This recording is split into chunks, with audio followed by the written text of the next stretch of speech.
तो थैलाकाइड्स के बारे में बेटा मैंने बताया कि थैलाकाइड्स हमारे पास क्या हैं कि क्लोरोप्लास्ट के अंदर फ्लैटेंड वेसिकल्स जिनकी अपनी मेम्ब्रेन ने उनको बाउंड किया हुआ है, बंद किया हुआ है, और जो अपने आप को अरेंज करके तरतीब लगा के ग्रेनम और इंटरग्रेनम बना रही हैं, उन फ्लैटेंड वेसिकल्स को हम बेटा कहते हैं थैलाकाइड्स। अभी ये ग्रेनम और इंटरग्रेनम जो है ये किस ब्लॉक का नाम है, ये है क्या, इनको देखते हैं जी। तो ग्रेनम की बेटा अगर हम बात करें, ग्रेनम हमारे पास क्या है, इट इज अ ग्रेनम बेटा, जो वर्ड है ग्रेनम इट इज सिंगुलर, और अगर हम ज्यादा ग्रेनम की बात करेंगे तो उनको हम ग्रेना कहेंगे। ग्रेनम हमारे पास क्या है, पाइल, पाइल बेटा कहते हैं डेयरी को। आप थैलाकाइड्स यानी कि जब बहुत सारी फ्लैटेंड वेसिकल्स, बहुत सारी थैलाकाइड्स एक दूसरे के ऊपर स्टैक होके, यानी कि एक दूसरे के ऊपर बेटा अरेंज होके एक डेयरी लगाएंगी, जो आपको ऐसे ही नजर आएगी कि बेटा अपना जो कुछ सिक्के हैं, आपने सिक्कों की एक डेयरी लगा दी है, उस पाइल को हम ग्रेनम कहते हैं। उस पाइल को हम क्या कहते हैं, ग्रेनम। ग्रेनम क्या है जी, कि जब बहुत सारे थैलाकाइड्स एक दूसरे के ऊपर अरेंज होके सिक्कों की तरह एक डेयरी लगाएं, उस डेयरी को बेटा हम कहेंगे ग्रेनम। इस ग्रेनम में बेटा आपको एवरेज औसतन तकरीबन 50 या 50 से ज्यादा थैलाकाइड्स मिलेंगे, यानी कि ये एक थैलाकाइड, फिर दूसरा, फिर तीसरा, फिर चौथा, फिर पांचवा, फिर छठा, फिर सातवां। तो ये जो डेयरी बेटा एक लगेगी ना, इस एक डेयरी को आप क्या कहेंगे, ग्रेनम। तो ग्रेनम बेटा क्या है कि थैलाकाइड्स जब अपने आप को एक दूसरे के ऊपर अरेंज करके एक जो डेयरी लगाएंगे, जो जस्ट सिक्कों की डेयरी की तरह नजर आएगी, उसको हम ग्रेनम कहेंगे। और ग्रेनम में तकरीबन औसतन 50 या 50 से ज्यादा थैलाकाइड्स मौजूद हो सकते हैं।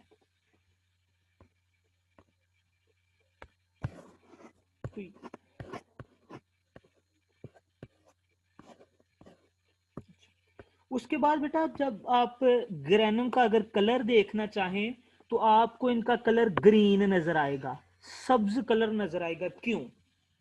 क्योंकि इनके अंदर जो थैलाकाइड्स जिनकी डेयरी लगी है, अगर आप उन थैलाकाइड्स की मेम्ब्रेन्स देखेंगे ना, उनकी तहें, लेयर्स देखेंगे जिनके अंदर उनका ल्यूमन बंद है, तो इन मेम्ब्रेन्स के ऊपर बेटा क्लोरोफिल के मॉलिक्यूल्स हैं, and chlorophyll is a green pigment. तो ग्रेना की जो थैलाकाइड्स हैं उनके ऊपर जो मेम्ब्रेन्स हैं, मेम्ब्रेन के अंदर क्लोरोफिल होने की वजह से बेटा आपको ग्रेना का कलर क्या नजर आएगा, ग्रीन कलर नजर आएगा। ये तो बात हो गई बेटा ग्रेना की। फिर इंटरग्रेना क्या है? इंटरग्रेना, इंटर का मतलब होता है बेटा between, in between, inter in between, और ग्रेनम ग्रेनम के, यानी कि ग्रेनम के बिटवीन, ग्रेनम के दरमियान। तो ये क्या है बेटा, it is a non green protein part. ये प्रोटीन बेटा यहां पे नहीं आएगा, it is a non green part connecting grana is called intergranum. यानी कि दो ग्रेना को या दो से ज्यादा ग्रेना को आपस में जोड़ने के लिए बेटा आपको जो एक नॉन ग्रीन पार्ट नजर आएगा, उस नॉन ग्रीन पार्ट को आप क्या कहेंगे, इंटरग्रेनम। मसलन यहां पे हम देखते हैं ड्रा करके। फर्ज करें बेटा ये मैं ग्रीन कलर में ड्रा कर रहा हूं एक ग्रेनम, यहां पे मेरे पास है दूसरी ग्रेनम, यहां पे मेरे पास है जी थर्ड ग्रेनम। तो इनको जोड़ने के लिए एक कलरलेस, ये देखें, इसको हम जरा थोड़ा सा लाइट कलर कर लेते हैं। ये एक कलरलेस बेटा जो स्ट्रक्चर इनको आपस में जोड़ रहा है, इस कलरलेस स्ट्रक्चर को आप कहेंगे इंटरग्रेनम। क्योंकि इसकी जो थैलाकाइड्स हैं उनकी मेम्ब्रेन्स में बेटा क्लोरोफिल नहीं है, तो क्लोरोफिल ना होने की वजह से इंटरग्रेनम आपको नॉन ग्रीन नजर आएंगे, जबकि अगर आप ग्रेनम को देखेंगे तो ये आपको ग्रीन क्यों नजर आएंगे, क्योंकि इनकी थैलाकाइड्स जो हैं उनमें बेटा उनकी मेम्ब्रेन के अंदर ग्रीन क्लोरोफिल मॉलिक्यूल्स मौजूद हैं। तो यहाँ पे बेटा मैंने आपको बताया, थैलाकाइड से हमने बात स्टार्ट की। थैलाकाइड में मैंने आपको बताया कि क्लोरोप्लास्ट के स्ट्रक्चर के अंदर वो फ्लैटेंड वेसिकल्स जो अपने आप को अरेंज करके ग्रेनम और इंटरग्रेनम बनाती हैं, उनको हम कहते हैं थैलाकाइड। हर थैलाकाइड की बेटा एक मेम्ब्रेन है जिसने उसको अपने अंदर बंद किया हुआ है। फिर ग्रेनम की बात की। ग्रेनम के बारे में मैंने आपको क्या बताया कि जब जो थैलाकाइड वेसिकल्स हैं ये अपने आप को अरेंज करके एक दूसरे के ऊपर डेरी लगाएंगी, उस एक डेरी को हम बेटा क्या कहेंगे, ग्रेनम। और वो डेरी जस्ट आपको ऐसे नजर आएगी कि जैसे आपने 5-5 वाले या 2-2 वाले सिक्के, ठीक है, एक दूसरे के ऊपर अरेंज कर दिए हैं। और इन ग्रेनम का बेटा आपको कलर इलेक्ट्रॉन माइक्रोस्कोप के नीचे ग्रीन नजर आएगा। ग्रीन क्यों नजर आएगा? क्योंकि इनकी जो थैलाकाइड्स हैं उनकी मेम्ब्रेन के अंदर क्लोरोफिल मॉलिक्यूल्स हैं। तो क्लोरोफिल मॉलिक्यूल्स होने की वजह से इनका जो कलर आपको वो ग्रीन नजर आएगा। इसके बाद बेटा हमने बात की इंटरग्रेनम की। इंटरग्रेनम क्या है कि वो स्ट्रक्चर्स जो ग्रेनम को एक दूसरे के साथ जोड़ रहे हैं उनको हम बेटा कह रहे हैं intergranum. And they are non green. वो बेटा सब्ज कलर के नहीं है, वो नॉन ग्रीन है। क्यों? क्योंकि उनमें बेटा क्लोरोफिल जो है, ग्रीन मॉलिक्यूल्स, ग्रीन पिगमेंट्स मौजूद नहीं है, तो उनको हम क्या कहेंगे, इंटरग्रेनम। ये बेटा हमने बातें की यहां तक। इसको हम with the help of diagram भी देख लेते हैं।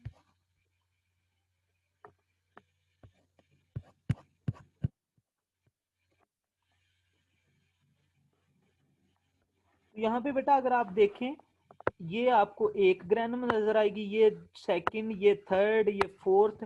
तो इनके दरमियान ये तकरीबन ये एक, यहाँ पे तो बेटा ये एक तरह से ग्रीन कलर नजर आ रहा है, लेकिन ये फुल ग्रीन नहीं है। This is intergranum. और बाकी ये वाली जो डेरियां आपको नजर आ रही हैं, दीज आर दी ग्रेनम। ठीक। तो ये हमने बेटा बात कर ली स्ट्रक्चर ऑफ क्लोरोप्लास्ट की। इसके स्ट्रक्चर में तीनों कंपोनेंट्स, इन्वेलप को भी हमने डिटेल से डिस्कस किया, स्ट्रोमा को भी डिटेल से डिस्कस किया, फिर हमने बेटा थैलाकाइड के अंदर ग्रेनम और इंटरग्रेनम को भी डिटेल से डिस्कस किया। अच्छा, नेक्स्ट है बेटा हमारे पास फंक्शंस ऑफ क्लोरोप्लास्ट के। क्लोरोप्लास्ट के बेटा स्ट्रक्चर की तो हमने बात कर ली। अभी आ जाएं जी कि इसके फंक्शंस क्या हैं। ये प्लांट सेल या एल्गल सेल के अंदर क्या काम करता है। तो अगर बेटा बात की जाए तो these are the sites of photosynthesis. These are the sites of photosynthesis, यानी कि यही वो मुकामात हैं बेटा जहां पे क्या होती है, photosynthesis. And what is photosynthesis? ठीक है, फोटोसिंथेसिस बेटा क्या है कि सनलाइट की मौजूदगी में कार्बन डाइऑक्साइड और वाटर को मिला के ग्लूकोज और oxygen banana, this is photosynthesis.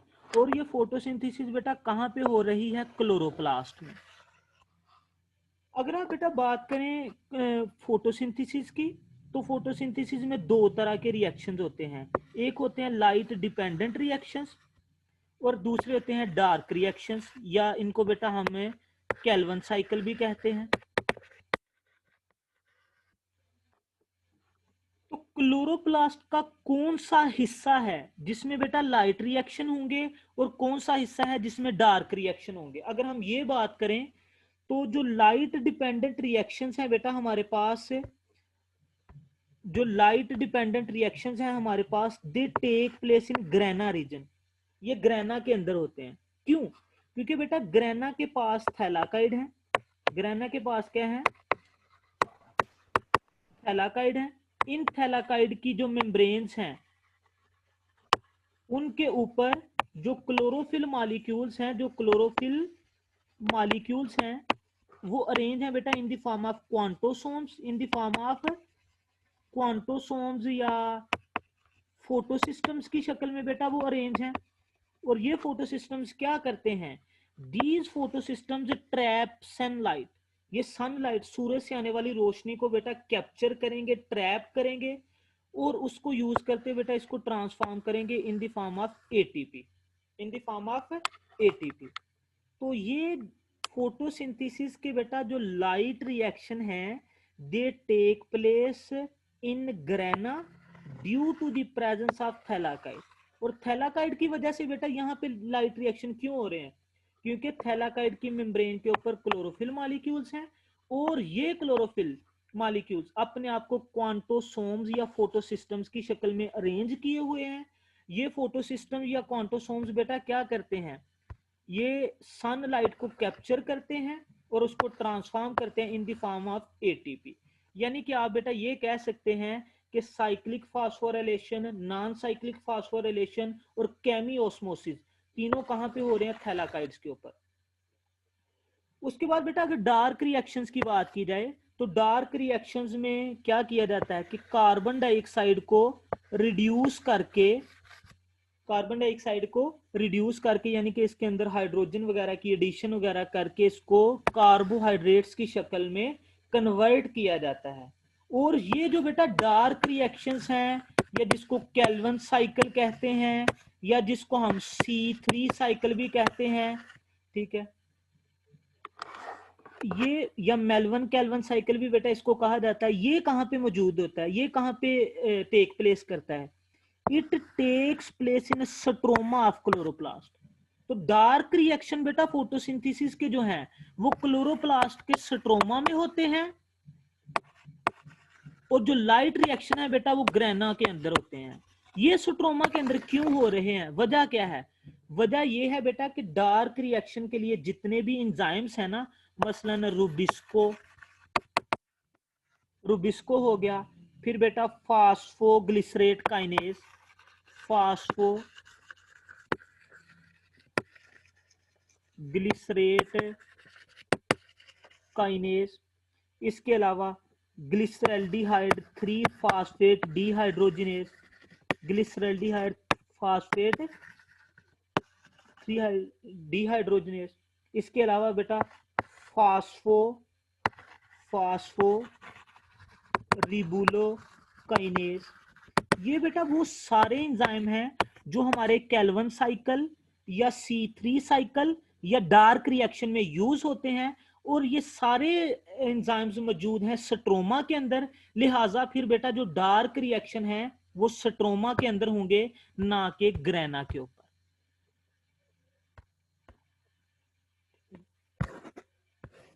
तो यहाँ पे बेटा हमने बात की फंक्शंस ऑफ क्लोरोप्लास्ट की, कि क्लोरोप्लास्ट का एल्गल सेल या प्लांट सेल के अंदर काम क्या है।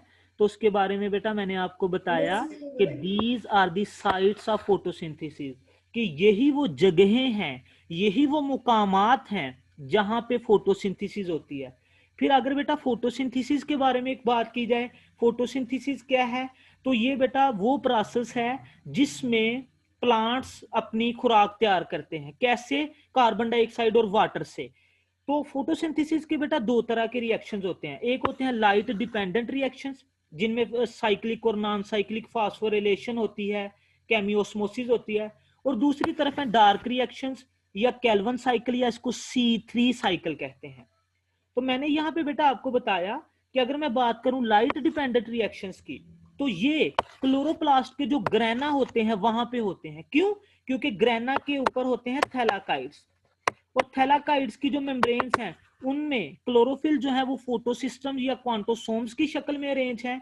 ये क्या करेंगे? ये सनलाइट को बेटा कैप्चर करेंगे और उसको ट्रांसफॉर्म करेंगे in the form of ATP, और यहाँ पे बेटा हाई एनर्जी कंपाउंड NADPH भी बनेंगे।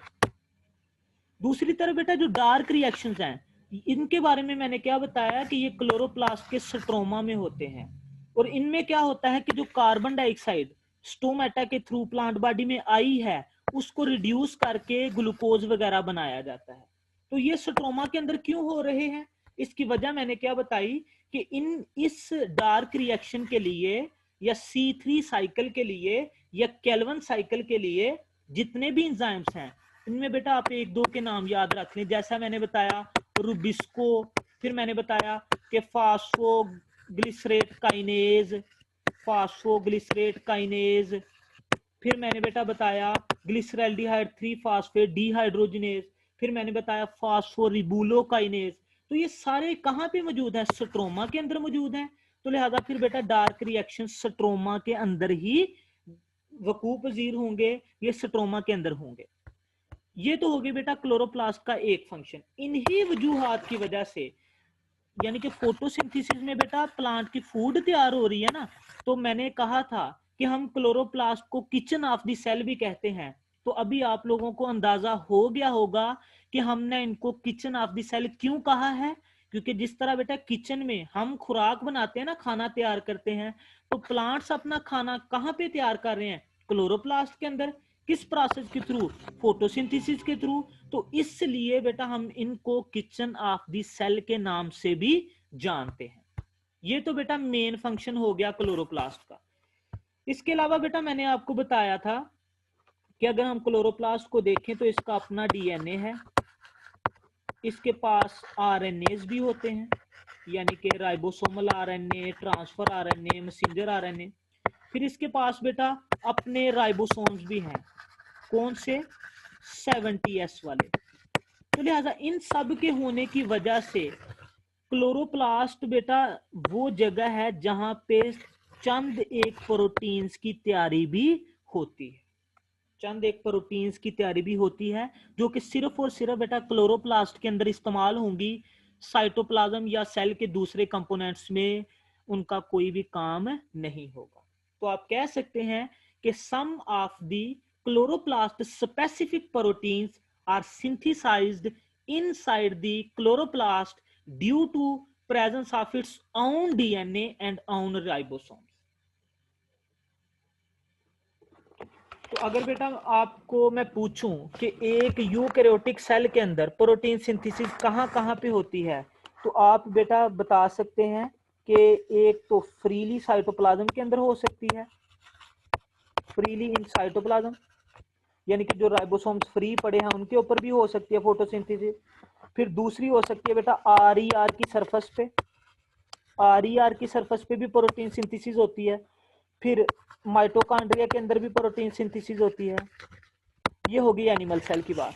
लेकिन अगर बेटा प्लांट सेल की बात की जाए तो उनमें इन तीनों के अलावा क्लोरोप्लास्ट के अंदर भी बेटा प्रोटीन की सिंथेसिस होती है। इस पॉइंट को बेटा आपको कहीं ना कहीं पूछा जाएगा एमडी कैट में या किसी कंसेप्चुअल जगह पे, तो के प्रोटीन सिंथेसिस यूकैरियोटिक सेल में कहाँ कहाँ पे हो रही है, तो आप बताएंगे कि पहली जगह है कि साइटोप्लाज्म के अंदर जो फ्री राइबोसोम पड़े हैं ना उनके ऊपर हो सकती है। दूसरी जगह कि राइबोस रफ एंडोप्लाज्मिक रेटिकुलम की सरफेस के ऊपर जो राइबोसोम्स अटैच हैं उनके ऊपर हो सकती है। तीसरी जगह के माइटोकॉन्ड्रिया के अंदर जो 70S वाले राइबोसोम्स हैं उनके ऊपर भी प्रोटीन सिंथेसिस हो सकती है।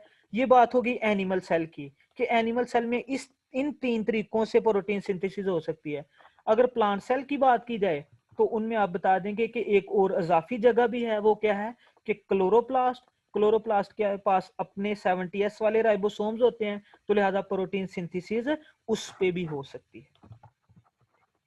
तो ये एक्सक्यूज बेटा मी हमने सर, ये बात दोबारा बता दें, प्रोटीन सिंथेसिस इन प्लांट्स। जी बेटा मैंने बेटा बताया कि अगर कोई आपसे पूछ लेना कि भाई आप बताएं यूकैरियोटिक सेल के अंदर प्रोटीन सिंथेसिस कहाँ कहाँ पे होती है, कैसे कैसे होती है, आप उसको बताएंगे कि पहली जगह जो है प्रोटीन सिंथेसिस के लिए है साइटोप्लाज्म के अंदर जो फ्री राइबोसोम पड़े हैं ना उनके ऊपर हो सकती है। दूसरी जगह कि रफ एंडोप्लाज्मिक रेटिकुलम की सरफेस के ऊपर जो राइबोसोम्स अटैच हैं उनके ऊपर भी हो सकती है। तीसरी जगह कि माइटोकॉन्ड्रिया के अंदर जो 70S वाले राइबोसोम हैं उनके ऊपर भी हो सकती है। यानी कि एनिमल सेल के अंदर इन तीन तरीकों से, और प्लांट सेल्स में एक और तरीका भी शामिल हो जाता है, वो क्या है कि क्लोरोप्लास्ट के अंदर जो 70S वाले राइबोसोम्स हैं उनके ऊपर भी प्रोटीन सिंथेसिस हो सकती है। तो नेक्स्ट बेटा अगर हम क्रोमोप्लास्ट की बात करते हैं तो क्रोमोप्लास्ट क्या है कि ये बेटा प्लांट्स के अंदर प्लास्टिड्स की एक सेकंड टाइप है, प्लास्टिड्स की एक सेकंड टाइप है जो क्या करते हैं, प्लांट्स को बेटा ग्रीन कलर के अलावा बाकी जितने भी कलर हैं, येलो है, रेड है, वाइट है, ब्लू है, पिंक है, कोई भी कलर ग्रीन के अलावा प्लांट की बॉडी में बेटा अगर मौजूद है तो वो किसकी वजह से है? क्रोमोप्लास्ट की वजह से। यानी कि ये प्लांट बॉडी के अंदर बेटा स्पेसिफिक किस्म के प्लास्टिड्स हैं जो क्या करते हैं?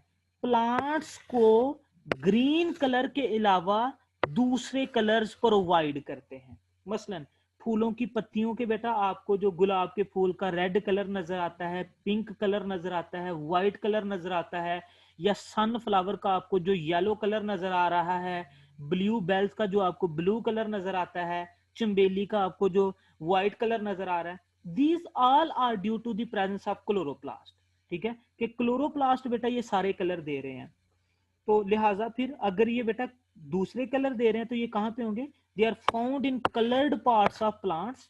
ठीक है, यानी कि ये प्लांट्स के बेटा उन हिस्सों में होंगे जिनके ऊपर कलर होंगे, जैसा कि फ्लावर की पेटल्स में या फ्रूट्स की वाल्स में ये मौजूद होंगे। कौन सी चीज है बेटा जो इनमें इनको इस काबिल बना रही है कि ये ग्रीन के अलावा प्लांट बॉडी में दूसरे कलर प्रोवाइड कर रहे हैं?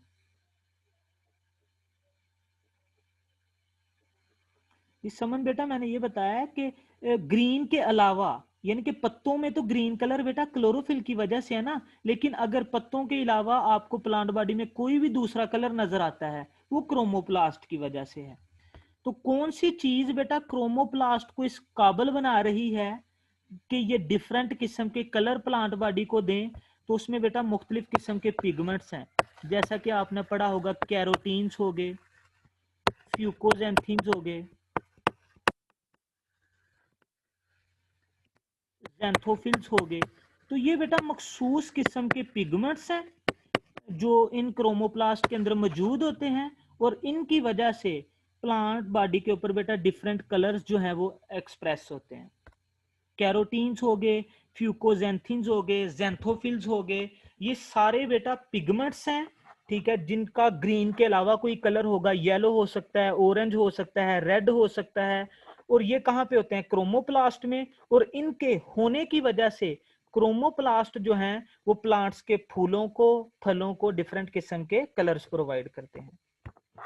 फिर इनके बेटा अगर फंक्शन की बात की जाए तो इनका फंक्शन हमारे पास क्या है कि they are involved in cross pollination. They are involved in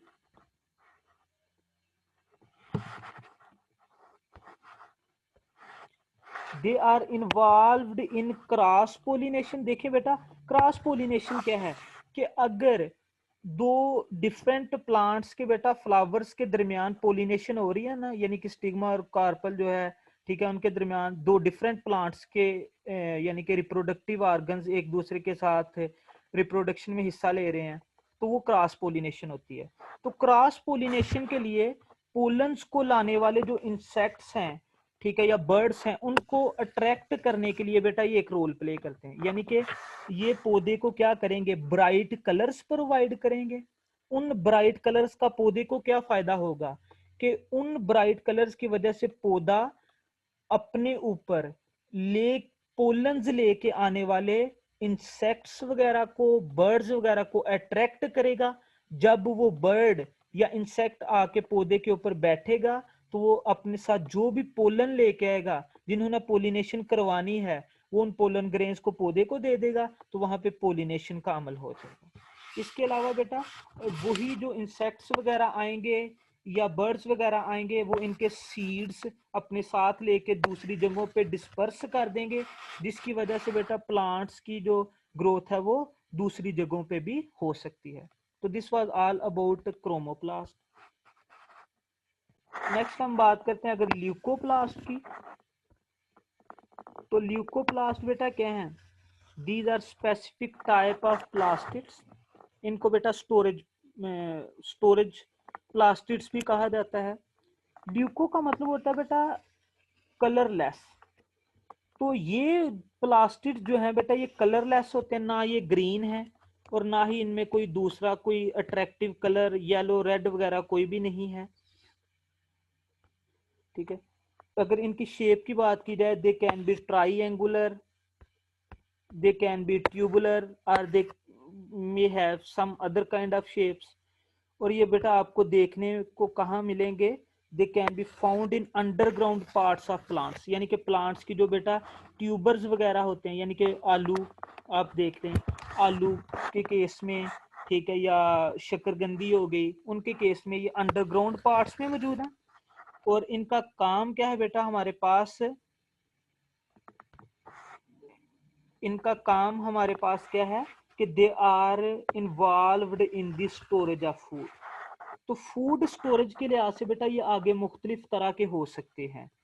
ये मैं आपको नेक्स्ट स्लाइड में बताता हूँ कि इनकी मुख्तलिफ टाइप्स कौन सी हैं। देखें बेटा, ल्यूकोप्लास्ट जो है ये हमारे पास अमाइलोप्लास्ट की शक्ल में हो सकते हैं, ये हमारे पास इलेलोप्लास्ट की शक्ल में हो सकते हैं, ये हमारे पास प्रोटीनोप्लास्ट की शक्ल में हो सकते हैं। तो मैंने बेटा अभी आपको क्या बताया कि ल्यूकोप्लास्ट का काम क्या है कि they are involved in the storage of food. अगर तो बेटा ये स्टार्च को स्टोर करें तो इनको कहते हैं अमाइलोप्लास्ट। ये चीजें लिख लें भैया, आपकी बुक में ये एक्सप्लेन नहीं है। ल्यूकोप्लास्ट बेटा अगर स्टार्च को अपने अंदर स्टोर करे तो उसको हम कहते हैं अमाइलोप्लास्ट। अगर वो लिपिड्स को बेटा अपने अंदर स्टोर करे तो उसको हम कहते हैं इलालोप्लास्ट। और अगर वो प्रोटीन्स को अपने अंदर बेटा स्टोर करे तो उसको हम कहते हैं प्रोटीनोप्लास्ट।